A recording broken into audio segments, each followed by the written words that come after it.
Hello, everyone. If you like what I'm doing here, please consider subscribing, liking, and commenting. It would really help the channel out quite a bit. Thank you very much.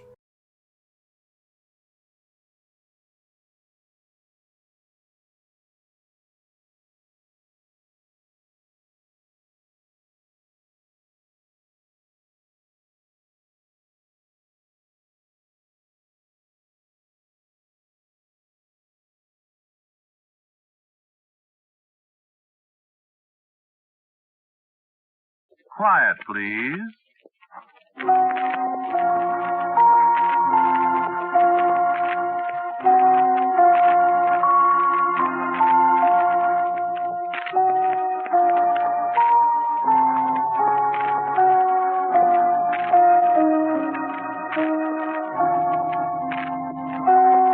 Today's Quiet, Please story, written and directed by Willis Cooper and featuring Ernest Chappell, is called Bring Me to Life.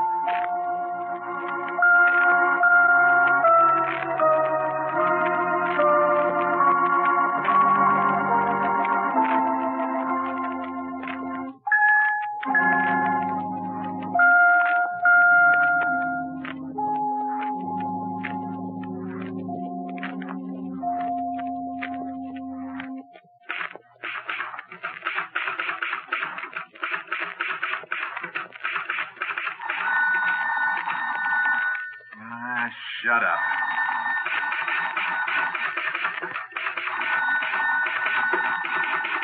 Why can't people let me alone?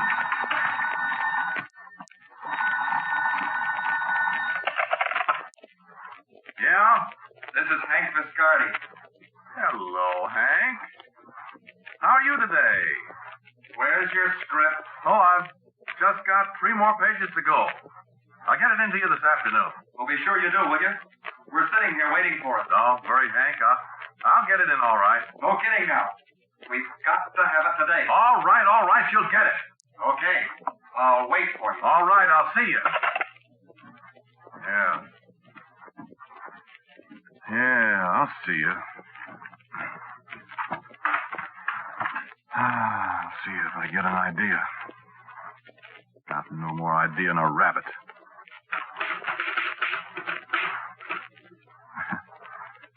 Page 1. Yeah, that's a start. Let me see. What I need's a character. Character. Come on, character. Have you got $3? No, I haven't got $3. What do you want $3 for? The milkman. You had some money last I night. got 80 cents. Thanks. Listen, Ruthie, give me an idea for a character. I haven't got any ideas for characters.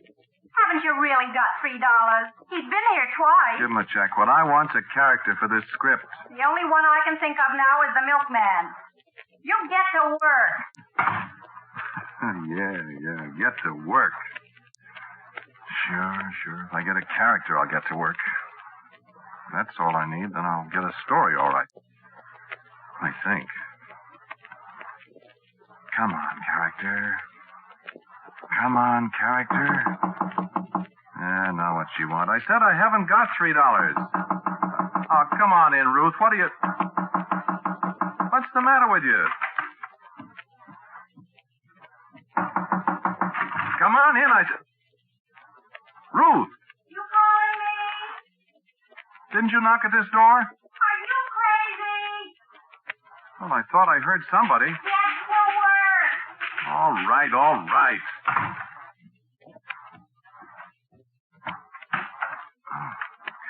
Doggone it, I must be going.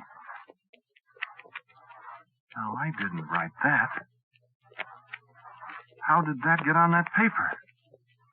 Bring me to life. I didn't write that. No, I did. Ruth! Ruthie! Hey, Ruthie! What's the matter? Ruthie, come here. Come here, quick. What's the matter with you? Come here. Look at my typewriter. Well, what about Well, it? look what's on the paper. Bring me to life. What's strange about that? Well, I didn't write it. What? Are you... Look. See what it's doing? Underlining those words. you doing that? Not, I tell you. Look, I said I didn't write it, and the typewriter just said, no, I did. Who is it? I don't. C-H-A-R-A-C-T-E-R. Character.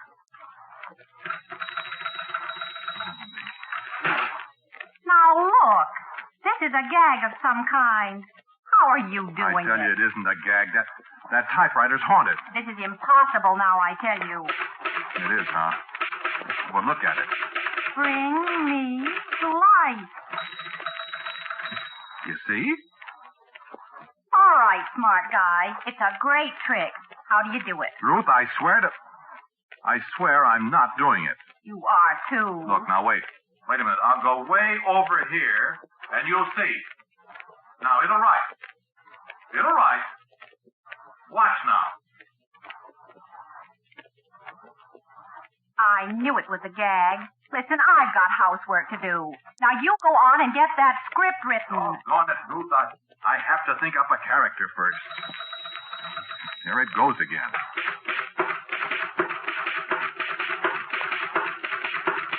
It says me.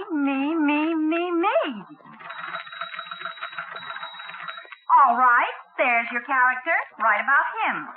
Do you really suppose that... Now, look, darling. I've been married to a writer long enough to believe almost anything. I don't know how this is done, but it's worth trying, isn't it? Well, I don't like to monkey with things like that. Don't be silly. Well, wait a minute. It's one thing to write about supernatural things. It's another to experience them. Huh. You've always been wishing you had a typewriter that'd do your scripts for you. Now you got it. Go ahead. Well, yes, but... how do I know who this is? Who? Well, this character or whatever he is. Well, you decide. You bring him to life. Go ahead. Who should he be? Well, a pirate? I don't know anything about pirates. What? It says, I do. Go ahead. I don't like it. Go ahead. Unless this is a gag. It's no gag. Right. Well...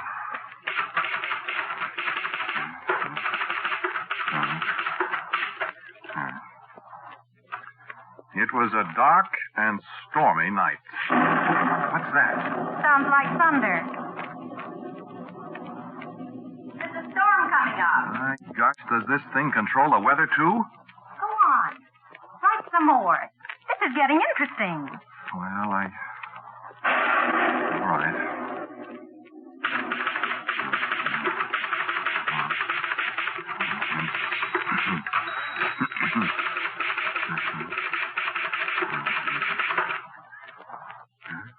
Nothing's happening. What did you write? Here, read it. The pirate ship scudded through the roaring waves, all her sails straining under the howling wind. Do you smell anything? Smell? Yeah, I sure do. It smells like the ocean. Go on. Read some more, Ruth. I think I know how this works now. Oh, what do you mean? I think you have to read it to make it happen. Well, you read it then. No. You. I don't want to read it. I'm scared. I don't like it either. Look, the typewriter. It says, read it. Well? Well, Captain Jabez Thorne, scourge of the Spanish Main, slowly climbed the steps of the companionway. Companionway? There's somebody coming up the stairs. You know there aren't any stairs in this house. Oh, read some more. And flung open the door. He gazed on the wild scene for a second and drew his cutlass. What's that? My Swedish crystal vase. It fell down. He knocked it off with that cutlass or whatever it is. That vase cost $42. Well, I couldn't help it, honey. You do something about it. Oh, my beautiful vase. And there isn't another one like it in the world. Well, what can I do? For gosh sakes, honey, I can't help. Wait a minute. Wait.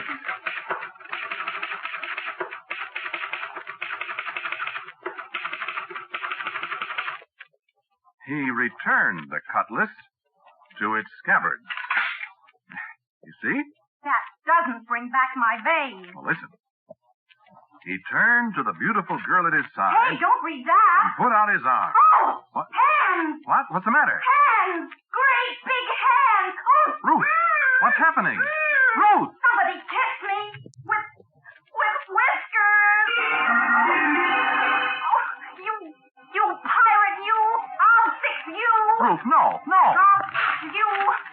Ruth, stop! I'll stop him! There's your pirate! Oh, Ruth.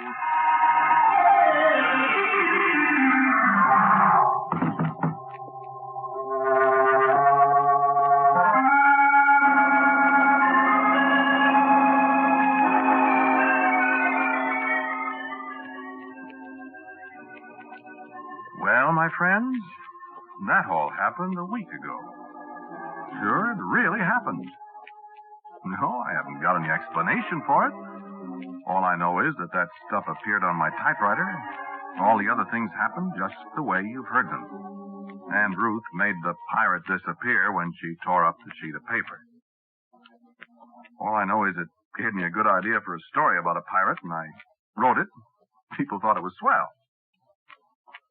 And here it is deadline time again, and me without an idea again, and any minute that Hank Viscardi will be on that phone again asking for my script. You see? Getting psychic. So, okay. Hello, Hank. How did you know it was me? I always know when it's script day. I've only got about 3 pages to go, Hank. When do I get it? Tomorrow morning for sure. Okay. See that you do. Okay, Hank? You'll get it. You'll get it. Here we go again. Here we go again. What do I write about this time? Oh, no. No, not about pirates again. Now, let me think.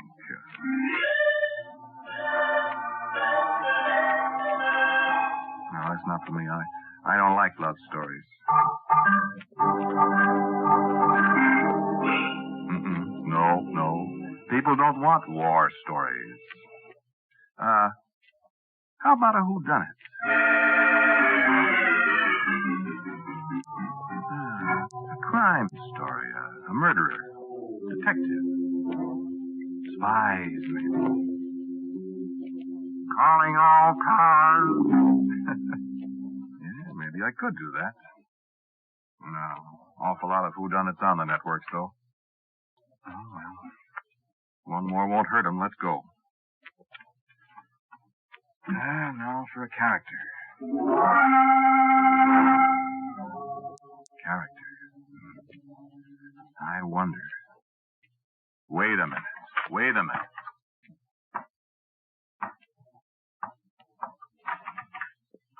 Ruth.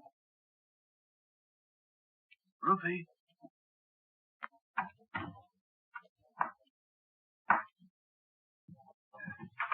Just wanted to be sure she's asleep after the way she murdered my pirate. You know, this could turn out to be a great racket. Have your characters write your stories for them. The only thing is you have to be careful what I put down on paper. Don't want to find myself getting choked to death by somebody I brought to life. Hey, what am I saying? Well, let's see what happens.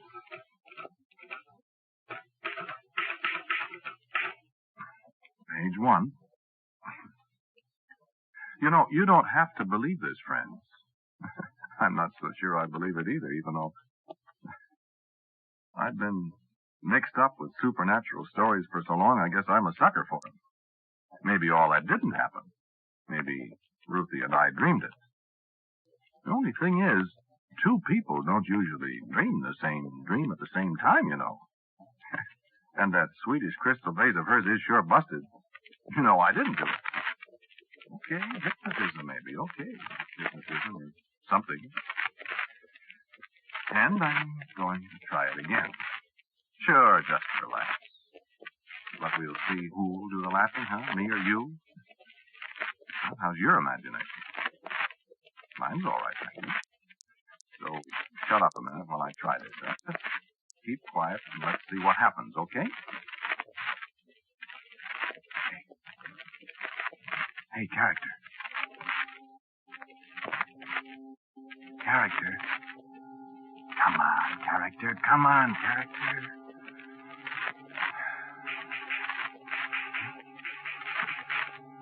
What? No, I did that. It wasn't the character. I just wrote, "Are you there?"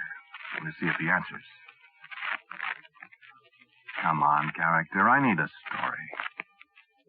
You helped me the other day, character. Help me now. Come on. Come to life. Character, you hear me? Come on, pal. I need help. Don't be mad at me. Pirate? Romantic guy.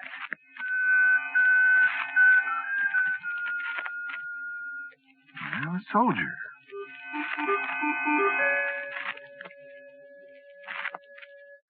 Well, a detective.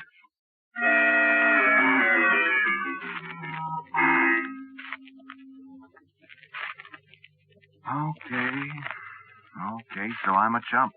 So I can't pull a character out of the air like that. Okay. So go on and laugh. I'm sorry.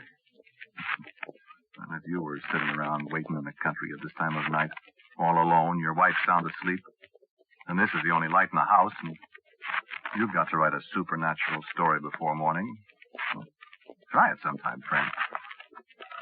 So just keep quiet and let me try to work, huh? You got nothing to do but listen to the radio. How'd you like to have to write those things you listen to, huh? In the middle of the night. All alone by yourself. Okay. Quiet, please.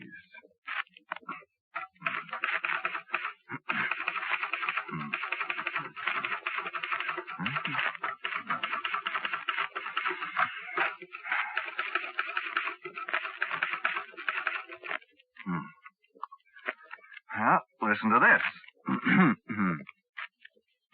I am alone. I am alone in a great dark house with only the weird wail of the wind and the whispering willows.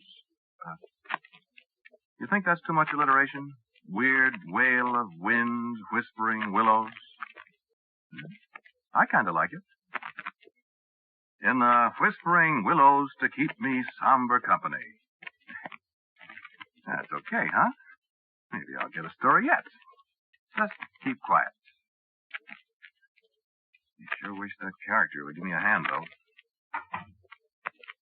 Now, what could happen to a guy sitting here like I am? Let's see.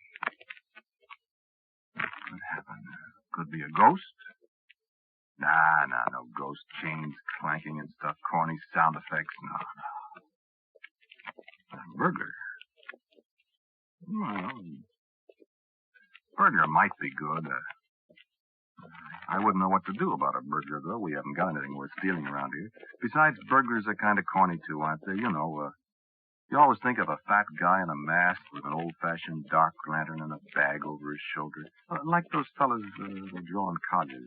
What's the name of the fellow that does it? Larry Reynolds? The big fat guy in the little old room.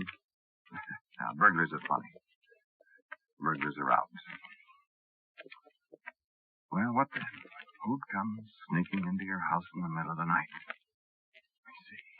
Let's see. Hey, what about an escaped convict? An escaped convict, that'd be all right, wouldn't it? You could do a lot of things with an escaped convict. Guy's wife asleep. You know, a desperate character. I could have left the door unlocked. He could have sneaked in. I'd never know it. He could be looking over my shoulder right now. Hey, stop that! Scare myself to death. Hey, this'll be all right. This'll be all right. Let's see, he could have sneaked into Ruthie's room.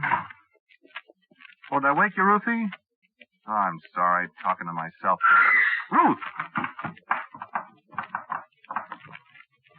Ruth! What's the matter, darling? Where's the light? Never mind the light, mister. And you shut up right now. I said shut up. Quiet now. Stop it. Stop it. And I won't hurt you. Now stop. You hurt my husband. You'll be all right now. Just keep quiet a minute. Who are you? Ma'am, I just crashed out of the big house, as they say in the movies. I'm an escaped convict, ma'am. And for your information, I am a pretty desperate escaped convict. Where's your husband keep his clothes? What? I'm still wearing the clothes the state thoughtfully provides for convicted murderers, ma'am, and they're rather conspicuous. I need a change. Which is his closet? You killed him? No, ma'am, I didn't kill him, but I may do that yet if I don't get a little cooperation out of you. Oh, let me out. No, you just sit there and tell me where to find his other suit. Where's the light? You're very pretty. Let me go to my husband. No, darling, no. I got other plans for you. Is this his closet? Oh, yeah. Nice little suit. Yeah, I like this one. Yeah. A little on the large side for me, but you can shut your eyes while I change. I'll need a shirt, too. What are you going to do? Well, I'll tell you. First, I'm going to get into this nice, new, oversized suit of clothes. Oh, let me see if he's all right. Sorry. Nice shirt. Sorry, no, I don't think he's dead. And even if he is, he can't hang me more than once, you know. Please. Be still. Oh. I said be still. Listen, ma'am, don't be misled because I'm treating you nicely. I am really a very rough person. You might have read about me in the papers. Oh, please, won't you? No. Shut up or I'll have to shut you up. What are you As soon as I get these clothes adjusted, I'm going to leave here, ma'am. Well, then can't I... And I'm going to take you with me. No. You see, they're out after me already, and they want me pretty badly. They have rifles and shotguns, ma'am, and they won't hesitate to use them. That is, unless there's a lady present. You see? Now, a necktie. You're not... Shh, please. Nice tie, this. Very nice.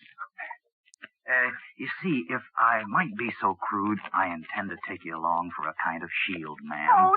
The boys won't shoot you, understand, if there's a possibility of putting a bullet through you.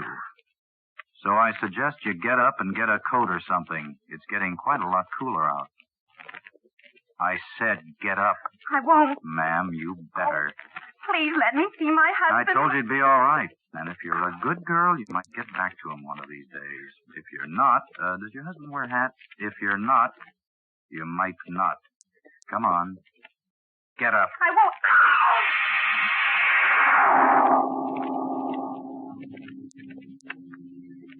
I suppose it was Ruth screaming that brought me back through the darkness to a kind of semi-consciousness.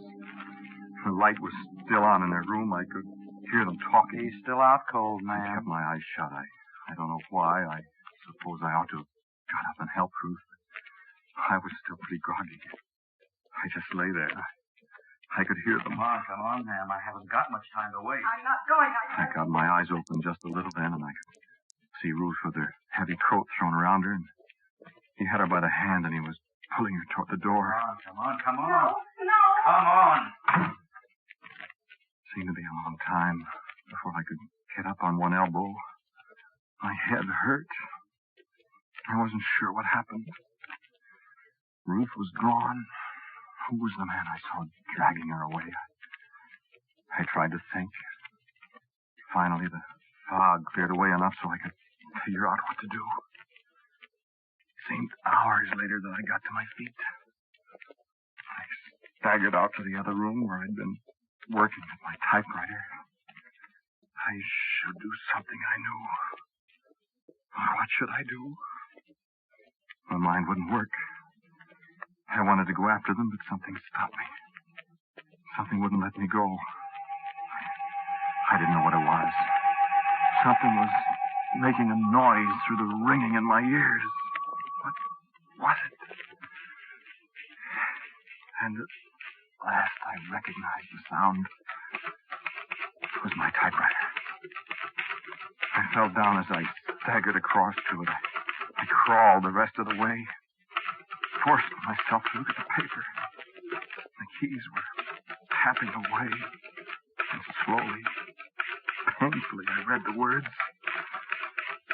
Bring me to life. Bring me to life. Bring who to life?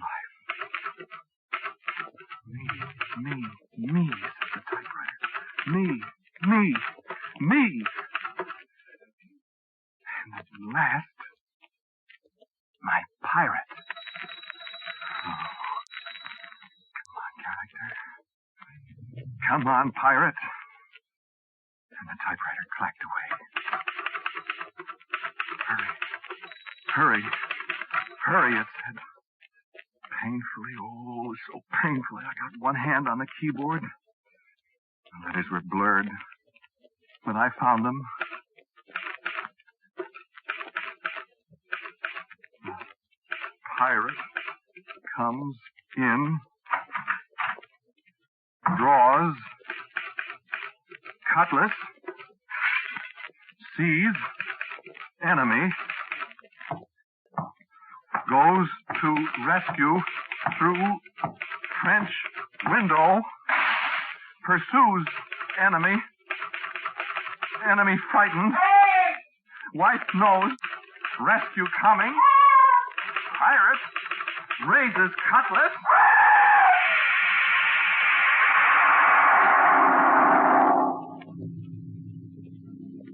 Yeah, I'm on bail now.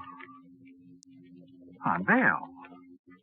It was pretty hard to explain a dead man wearing my clothes in my garage. Dead from the wicked, slashing blows of a great sword, a cutlass. Hard to explain. It's impossible. You believe it? I believe it. Ruth believes it. And that's the whole story. Thanks, character.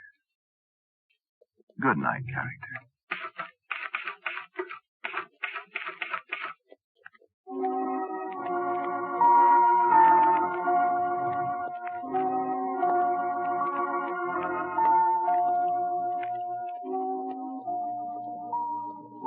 You have listened to Bring Me to Life, a Quiet Please story written and directed by Willis Cooper.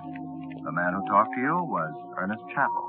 Aunt Ruth was played by Helen Marcy. Walter Black was the murderer. The man on the telephone was Warren Bryan. The music was composed and played by Gene Perazzo. And the character?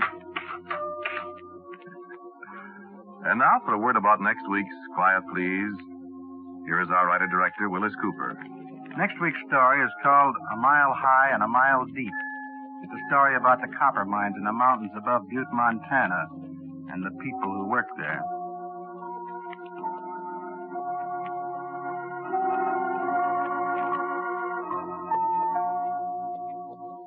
And so, until next week at this time, I am quietly yours, Ernest Chappell.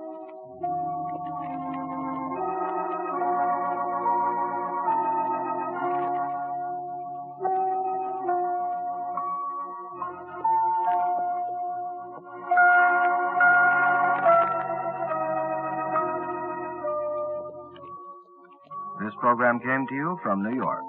This is the world's largest network, the Mutual Broadcasting System.